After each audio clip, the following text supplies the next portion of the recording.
All right, welcome to the LitMag's Featured Author Interview. Today we are very happy to welcome our featured author, Andrew Hiller. And let's get this started. So we're just going to start with some general questions about your writing and career. Our first question is, your writing style often uses short, quick sentences in succession. How did you find your voice in this style, and how has your style changed throughout your time?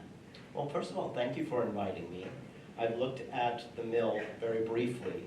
I'm going to look forward to reading through it. It's a beautiful looking journal, so well done, guys.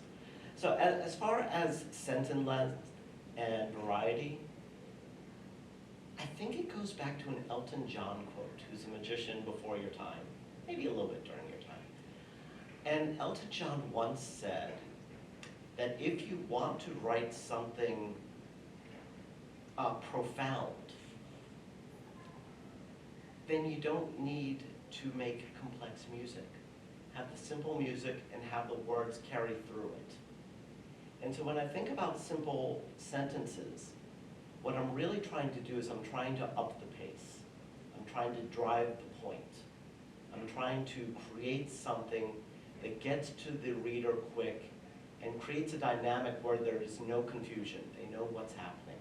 It's sort of like, and this jumps a little bit into the future possibly, there's an old sort of writing thought that when you're writing an action scene, someone's chasing you, they're firing guns, bullets are spraying all over the place. You don't stop to notice what century the chairs were or what material the drapes are. You're worried about dodging. You're worried about protecting yourself. You're worried about making sure you find a way not to get killed.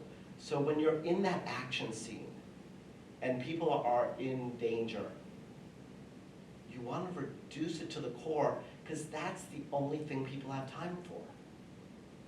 And so that's where I do it. You also do want to have your longer sentences. You also do want to have your mid-sentences because the variation of length helps to create tone, helps to create emotion, helps to create a sort of subtextual character that lets the reader understand how you want them to feel. And that's why I sort of write. How I've developed the voice probably goes back to something that a Canadian fantasy and folklore author by the name of Charles DeLint once said to me. And this is sort of a dodge, but I'm going to go with it anyway. He said, you never learn how to write a book. You learn how to write that book. So the voice I try to come up with is specific to the language and the needs of the story that I'm working on. If I'm working on something which is more urban fantasy, like Halo of Mushrooms, in this case, I wanted something that was a little more lyrical. If I'm writing something like Climbing Stock, I want something that's punchier, something that's going to have lots of quick gags, and immediately asks for the permission to be funny. So if you're writing humor, that's something you like to do. One of the things I say is within your first 2 paragraphs, you tell a joke, because the reader needs permission to know they're allowed to laugh. If they don't know they're allowed to laugh, you probably have seen this in movies. If there's not a joke that lands quickly, the audience doesn't laugh throughout the whole movie. If there's a funny line that comes up quick, well, you might have laughter throughout the whole movie. So you have to let people know what kind of story you're getting them into. Thank you so much. That was an amazing answer. All right, passing to you. So, what would you say to inspire the students of Magruder High School to pursue or continue writing? I guess the first thing I would say is sort of the glib and cynical, run away! But honestly, what I would say is that in some ways, you guys are entering an era of amazing opportunity that I didn't have. And you're entering an opportunity which is a little harder. And what I mean by this is when I was growing up, the way you could network with authors, with publishers, with editors, with people of that sort of ilk was maybe going to a convention, maybe just sending your work out or a letter. For you, at some stage, you've got Book Talk, you've got Instagram, you've got all sorts of social media, and you can interact directly. You can find all sorts of clips from the authors you like, and you can send them. So you can develop relationships with people not near you. Going in a really silly way. When I was in my 30s, this will probably tell you how old I am in some respects, there was this version of Internet Scrabble that I found. And I was over the moon. Not only because I was winning and beating people, which I was, but it was really cool because there was a chat bar at the bottom of this Internet Scrabble thing. And you guys all know this if you've done any kind of gaming. It's there now. But it was new back then. And it was amazing because I could play Scrabble in real time with someone from Hong Kong or someone from the Philippines. And so you were able to get this sort of communication, and you were able to sort of play the game and talk about the game, but also talk outside the game. So the thing that you have now is you have an ability to reach people who may have never been able to be reached before. You also have the ability to send things out. So whether it's querying a novel or sending out a short story, the one thing that's really nice about the publishing industry is it's non-limited. So at your age, at your proficiency, you can send it in and you're on the exact same pile as every other author in the slush. And if your work stands out, it's got a good chance to make it. Now, it's always not as pure as that. You know, there are people who have bigger names and so they get a little bit more of a look first. But in terms of most things, what I would say is find your writing community, because it's amazing to have people who can beta read for you, which means have people read your work before it is ready to go out to make sure it's perfect. Send it out, get feedback, and then maybe start the journey. And there are contests, and I will also say this is a great area. I mean, if you have never gone, if you are science fiction fantasy nerds, or if you just like science fiction fantasy, there's Capclave, there's Shore Leave, there's Farpoint, there's Awesome Con. There are probably a dozen places where you can go out and meet professional authors who will read their work, who will talk about the craft of writing, and you'll, more importantly, find your family. You know, you'll find people who love poetry. You'll find people who love literary fiction, or thrillers, or mysteries, or whatever it is you love. And if you want to geek out, if you want to do adult Halloween, you know, do cosplay, that's okay. If you want to be very professional, if you're the kind of person who doesn't want to say a word in the crowd and just wants to absorb it, that's okay too. The nice thing about the con environment and the author community is we're generally welcoming of who you are and what you need. And we won't press on you. So I think that answers your question. If it doesn't, ask me something more specific and I'll fake something. That definitely answered the question, thank you. Our next question is, do you prefer writing full novels or short stories? So this is an answer which I need to cheat, because it really depends on the idea.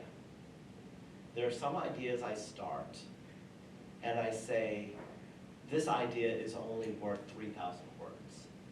This is a short story. There are some ideas where I'm like, there's no way I can tell this story in under 70,000, 80,000, 100,000 words. There are too many characters, There are too many subplots, there are too many issues which need to be addressed. There's an author by the name of Stephen Donaldson, who I read when I was younger than you. It was another thing to date myself, because that's what I'm doing today. When I was a kid, I went from Curious George to adult fantasy and science fiction. There was no YA at that point. There was no middle grade anymore. And the stuff that was being written for kids and for teens was junk. It was awful. And so I immediately, and probably all of you are really good readers, probably all of you are very sophisticated readers, said, well, I don't need the children's section anymore. I'm just going to go to the adult section. And so fantasy became a love, partially because it was a transition to that kind of world. But Stephen Donaldson basically said the difference between writing a novel and writing a short story is when you write a novel, you're using the roller of a paint brush, and you're painting the wall in your house, and you know using that roller, the paint will spatter and you will cover the wall. Paint will get there. When you're writing a short story, or when you're writing a poem, you're using a 3-haired paintbrush, and every stroke matters. Every bit of texture, every bit of impasto matters. So that's really the difference. If you want to go into a place where you want to be super perfect and have everything really shine, then you're in the mood to do more short story. If you want to hit the larger universe and bigger topics and delve into multiple points and be less focused, then you're working on a novel. All right, that was fantastic, thank you. And before we move on to our next set of questions, I did want to... Dance break now. I did want to add, one of your stories has recently been selected to be an Amazing Stories, Best Stories of 2023 anthology. So I just wanted to learn more about that. So this is a story called Time of the Critic, and it is what we call a flash story, which means it's a story under 1,500 words. And I think I've heard that some of you have actually read it, but it is a story of a time traveler who gets everything wrong. He's trying to steal a device in order to fix climate change. And every time he goes into the future to steal that device, he's confronted by a policeman who says, hey, you don't belong here, go back. And he keeps trying to change things to get it right, but he wears the wrong shoes. They said, you know, rubber's been extinct for 300 years. You don't look rich enough to have rubber shoes. They say, no, you used a word that hasn't been slang for 1,000 years. People don't talk like that anymore. It's like me trying to talk cool to you guys. I'm gonna fail. You guys are gonna realize very quickly that I'm not a teenager. Might be the hair too, but probably not. So there are all these things, and eventually what he does, I'll give it away because it's been out for a little while, is he decides that he's going to write a social media post that said he succeeded in stealing this device. And the policeman, when he gets there, is like, oh, here you go. Because the historical record said you did it. So clearly we have to give you the device. And otherwise history breaks down. So it was just sort of a very silly, sort of fluffy piece about how to look and make sure you do everything correctly. And then if you can't do everything correctly, how to still fight forward and win the day. Fantastic, thank you. And so that's it for the general questions. we're now going to move into the book-specific questions about A Halo of Mushrooms. Okay? Angela, you start us off. So, an acknowledgement of your book, A Halo of Mushrooms, you begin by saying that storytelling begins long before the first letter is typed or the first words are read. What does this mean to you? So, in the largest sense, there are two types of writers. And I'll use the colloquialism, and then if I need to, I'll explain it. There are plotters and pantsers. Do we know these terms? Okay. So plotters are people who believe that before you write, you need to create an outline, you need to build a world Bible, and do the research to populate all the facts that will go into the novel. So basically, you know everything before you start to write. Pantsers are people who write by the seat of their pants. They basically say, I have an idea, and I'm going to race to keep up with my thoughts. In the case of A Halo of Mushrooms, I was sort of in between these. But what happened was I was working for National Public Radio as a reporter, and I was asked to cover 5 stories in a row.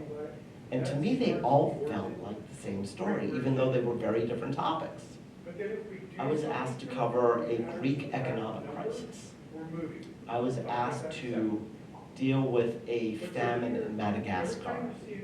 I was asked to deal with a drought that was happening in California. And you might ask yourselves, well, why are these all alike? And in my mind, what I was thinking was, in all these different places, at the very same time, each one is suffering from some kind of lack of something.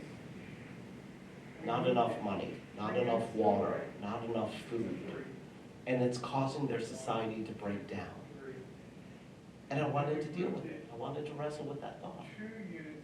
But I didn't want to yell, and I didn't want to scream, and I didn't want to preach.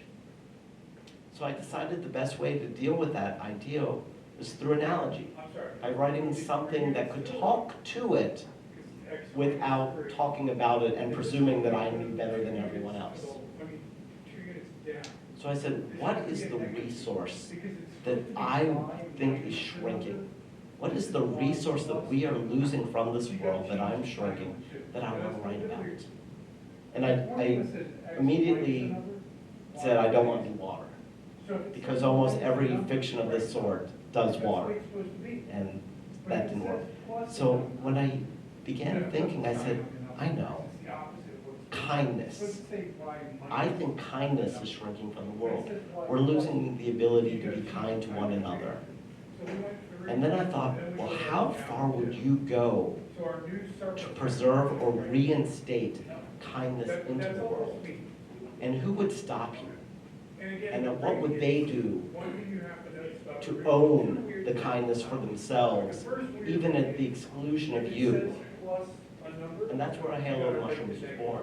So it was born out of these news stories, and it was born out of this idea that I wanted to wrestle with these ideas and try to find a way to bring it to an audience in order to generate a conversation. Because one of the things I truly believe, and I think all good writing does this, and hopefully mine is good writing, but all good writing is when the curtain drops, when the last page finishes, that's when the conversation starts.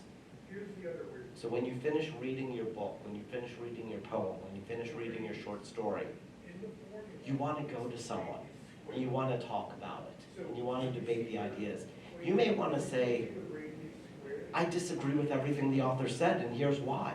But that excitement to talk, that's the amazing thing about literature. That's what we want to generate. We want to use this as a bridge, whether it's through analogy or whether it's direct. All right, thank you so much. And our next question is about the narration in your story. It is, for the most part, third person. but also very complex. You really get into a lot of different characters' minds during the story. So how do you manage this? So I suffer from multiple personalities. The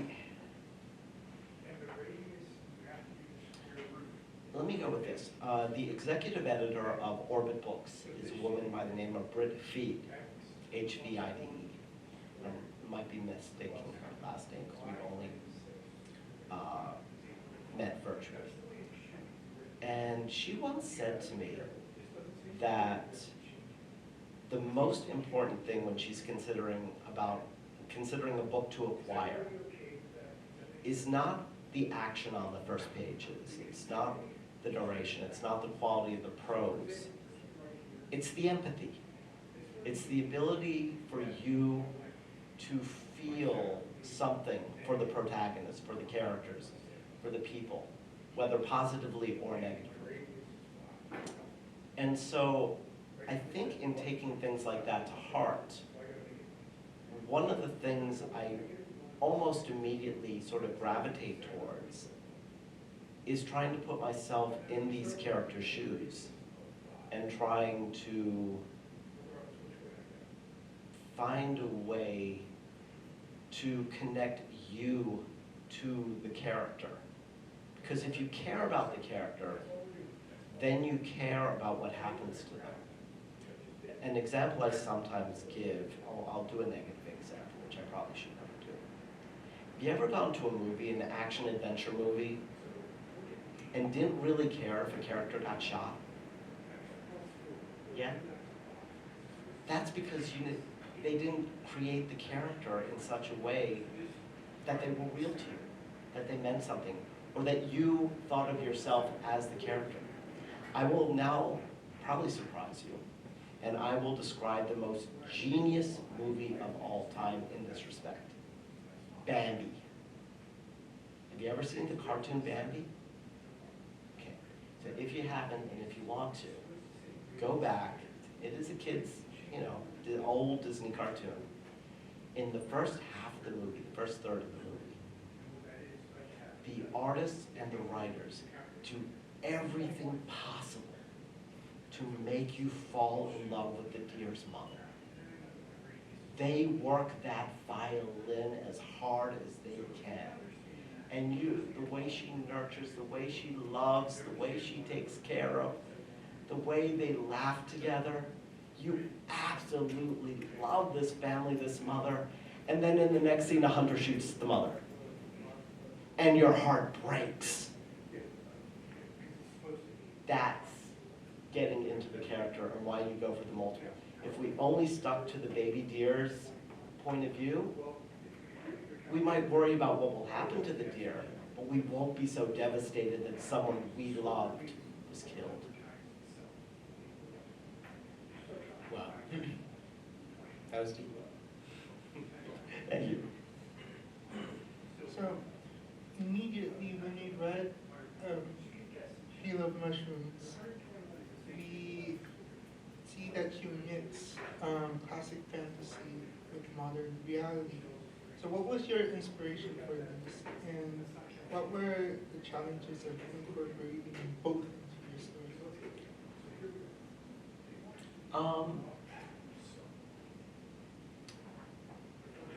I seem to in this interview a lot, and I think it's an honest modesty. Some of the books I loved growing up, I mentioned Charles DeLint earlier. Charles DeLint said all of his books in this Ottawa city called, I think it was Newton. And it was the series where he mixed Indigenous Americans' folklore and mythology and fantasy elements within, at that point, the 20th century modern world. And they were amazing. And it was this wonderful way to tell the story of Indigenous people, their culture, what they believed, and how they understood the spiritual world within the context of modern folk music, blues, urban sprawl, struggle. And so I read those and I grew up on those.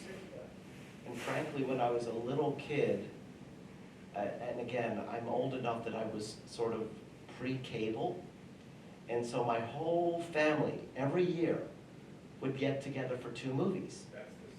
One of those movies, and it became a movie that I could practically quote every line and sing every song as it went on, I see a smile of recognition possibly, was Wizard of Oz.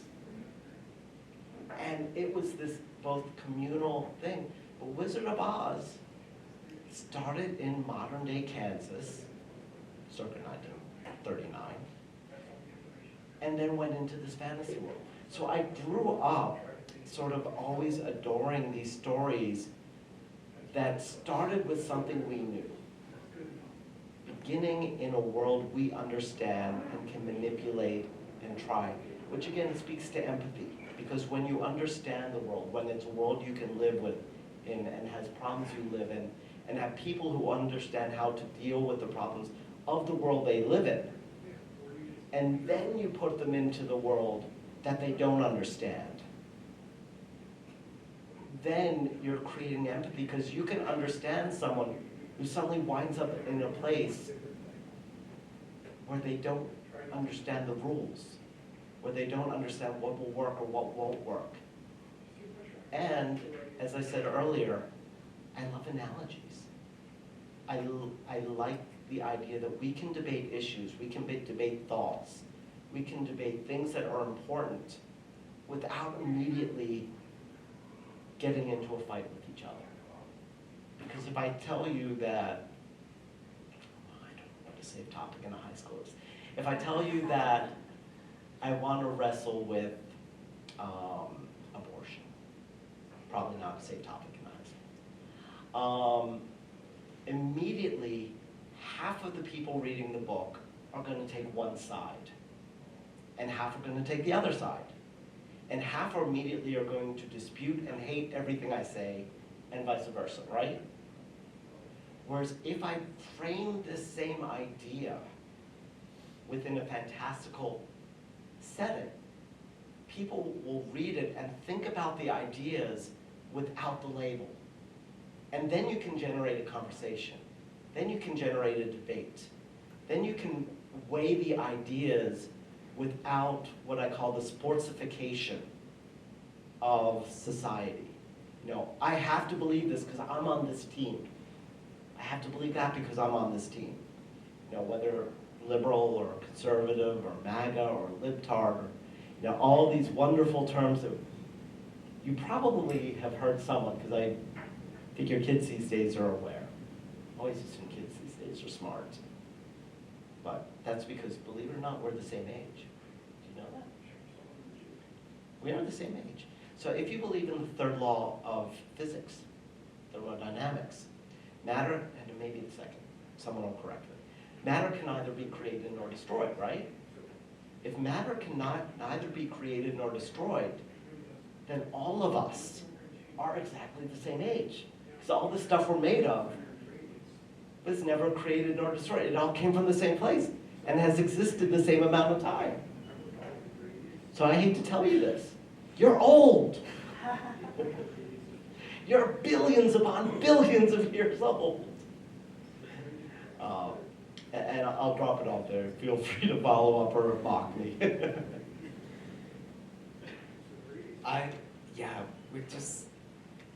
With everything we're made of, we're just as connected as part of the same space. It's all very fascinating, and good food for thought.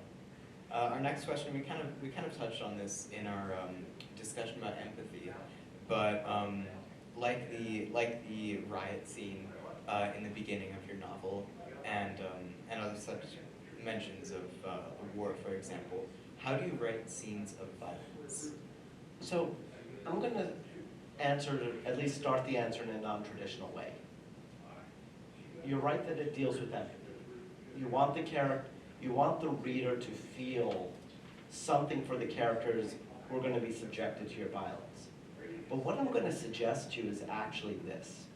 If you want to write any scene, often what is the most important thing to write is the scene before it. It is to backseed information so that the reader, when they come to it, expects it, intuits it, anticipates it. So when it happens to that character, when the scene happens, two things happen in the reader's mind. The first is they're like, I knew it, I'm smart. I figured it out before the writer got there. And the second thing that happens is that it resonates in a harmonious way. Because when you've backseated the information such that this is an event which had to happen, it satisfies something. It can help us lead us towards catharsis, a feeling of resolution and peace towards the events of the story. So when you're working your way up towards a major climatic battle, it's not the fact that I'm going to share with you pyrotechnics. It's not that I'm going to share with you devastation. It's the fact that I've led you to a place where all these people are struggling to try to save something. They're trying to love someone. They're trying to help someone. And things are falling apart around them. And even though in those scenes you're talking about, I've zoomed way out so that we're only seeing the buildings fall. We're only seeing the artillery shells rain. We're only seeing, I don't think there was dragonfire, but you're only seeing dragonfire, whatever it was.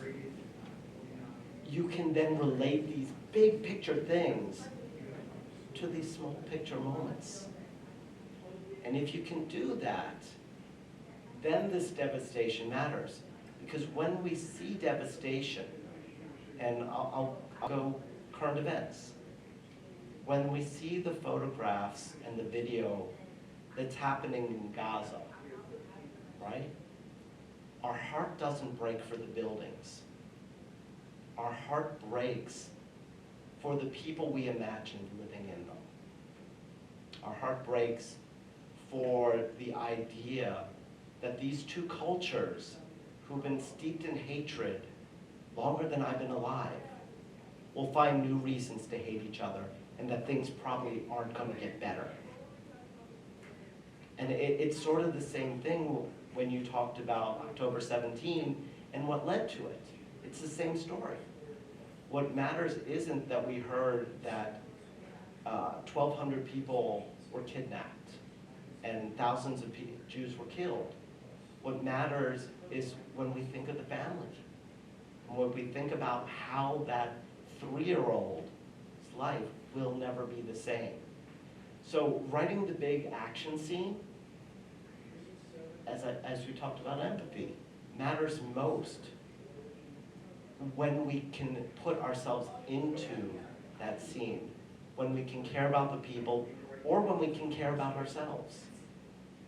And so that's sort of how I look at writing the big action scene. I think about all the things that come before it. Thank you very much. So,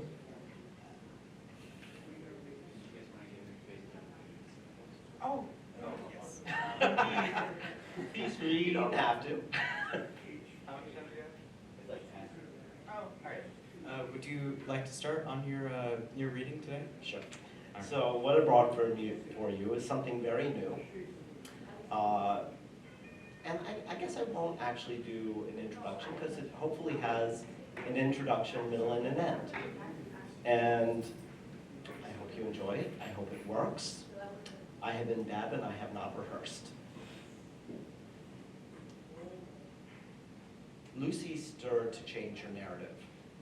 Her fate teetered on the tensile strength of spaghetti. By her side, Hava pinched more flour into the dough to make it extra firm. Once approved, she dumped the dough into a pasta machine and cranked. While this was being done, Lucy worked the range. A plink of sweat dripped into one of the boiling pots, but it was not salt she needed. It was garlic that provided salvation. A tick of the clock warned of sunset. She looked up. Her dinner guests would be arriving soon. 6 vats of al dente pasta populated her kitchen. She wanted more, but time harried her, so she shooed Hava into her hiding place. As grateful as she felt for her fellow survivors' assistance, she refused to put the woman at risk. Not immediate risk anyway. Go, she insisted. To avoid the downfalls of vampire obsession, Lucy spent her days not only mastering Italian cookery, but practical skills, like how to counter mesmerization. Batman helped. Reading the comic had taught her how reciting multiplication tables kept the mind too busy to be effectively read or manipulated. Pragmatically, ever since she realized she was doomed to be an oft-reincarnated victim, she traveled to Ren fairs to seek out stage magicians. At each of these performances, she raised her hand so quickly that the magicians, I'm going to do it a porcupine, that the magicians grew cynical. After a time, audiences came to know her so well, they nicknamed her the Plant. Still, if today was to be the day, all those heckling jibes, all those audience slings and arrows, and magician slights would be proven worthwhile. A leather flap smacked the air. As thunder cracked, the sound transitioned to the swoosh of fine wool. A shadow crossed her windowsill. Lucy bent her brow and started cubing sevens. It worked. Her mind stayed sharp. For once, she was prepared. She was the hunter. At the sound of a creaking window, she feigned a swoon, pressed the back of her hand to her forehead, and fell backwards with an exaggerated, "Oh." The vampire, sure of himself, because Lucy's always did this before becoming the bride that some poor Renfield had to avenge, advanced. Bitter air penetrated the kitchen. The vampire, dapper and suave, still smelled of decay. All her muscles tensed. Counting footfalls, she waited for the bloodsucker to get close. Eyes shut, she forced herself to tune out the humming, though it vibrated against the cubing in her head. At 17 cubed, she felt a chilled fingertip touch her neck. Then, whack! Lucy struck with a rolling pin pre-branded with a cross. The Nosferatu struck the ground. Splayed, his tux remained without a wrinkle or a ruffle. Despite the flour that frosted every surface, no scuff disrupted the flow of his tux's fabric or interrupted his bleats. For a moment, she stood over him to glare at the predator, whose stunned face bore the grace of an 18th century ideal. This was her chance. She felt whole paragraphs of her life getting crossed out. Darting to her vats, she scooped her pasta into a colander. Then, she popped the lid of her Tupperware. Hoping that the sauce was truly made to order. She hurried. Before the vampire could fully recover, she threw spaghetti at him. Noodles dribbled down his chin and slithered across his chest. Blah! The vampire recoiled. But Lucy was not done. Layer after layer, Lucy wrapped the stunned vampire with spaghetti that had been boiled in a fragrant garlic sauce. At first, the vampire muttered something mocking about bondage games, before its nose creased and it began to convulse. "This is for Transylvania," Lucy cried. "New York, London, Shanghai, Tokyo, Quito, and every other place you ever shipped your coffin to." The vampire spluttered. Showing no mercy, Lucy dumped a bucket's worth of takeout garlic sauce over his head. Past the point of sticky fingers, Lucy piled it on. As she worked, the vampire jerked to and fro until the aroma finally forced him into a state of catatonia. Lucy never paused, never relented, never felt a trace of guilt. When she finally finished, every inch of the vampire, from his shoulders to his toes, were mummified in an allium prism. But even that failed to satisfy her. She would take no chances this reincarnation. So she grabbed her basting brush and glazed his spaghetti bonds with an extra thick layer of garlicky butter. The vampire's pallor paled. Not that that means much when it comes to vampiric complexion. Finished with the spaghetti, Lucy moved into fettuccine. With relish, Lucy draped the vampire's body in thick noodles, then called out, "Hava! Tell the girls, it's time."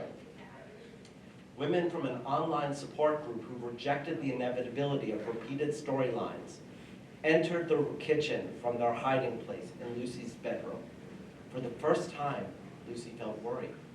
These women wanted to help, but a single misstep could doom them. "Lucy," the vampire wheezed, "you know this will never work." Lucy sweated. She too smelled of garlic. "I told you last time, never again. But you have killed me in over 700 adaptations. There's nothing in it for me. The immortality never sticks. I'm always stabbed with a stake." The vampire tried to speak, to manipulate her, but she slammed a bulb into his mouth. "Move!" Dracula beseeched.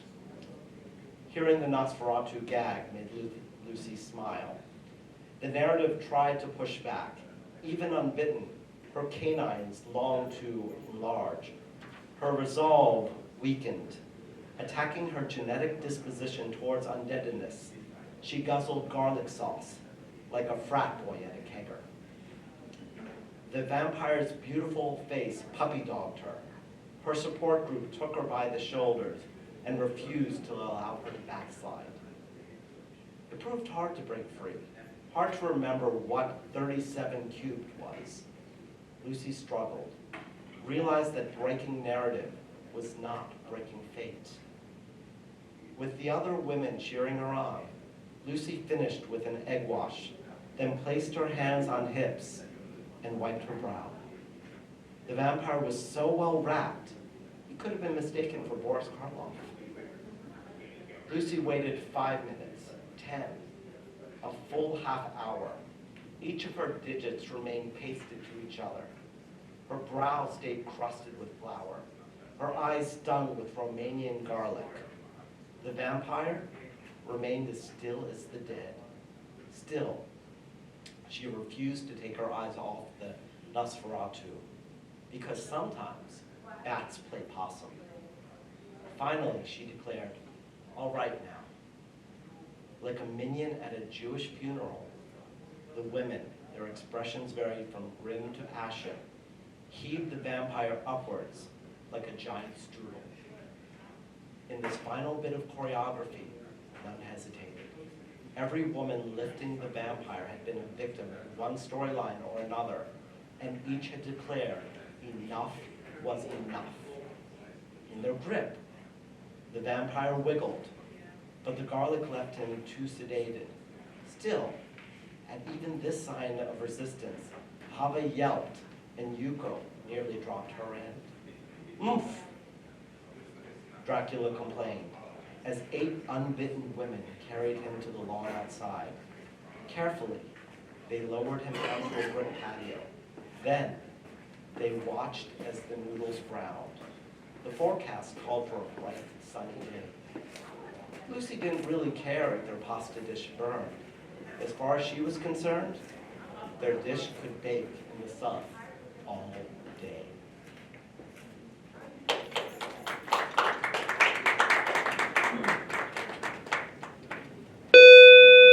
And there we are. That was fantastic. Thank you so And much. that's how you do timing. Let's give another round of applause for our featured author.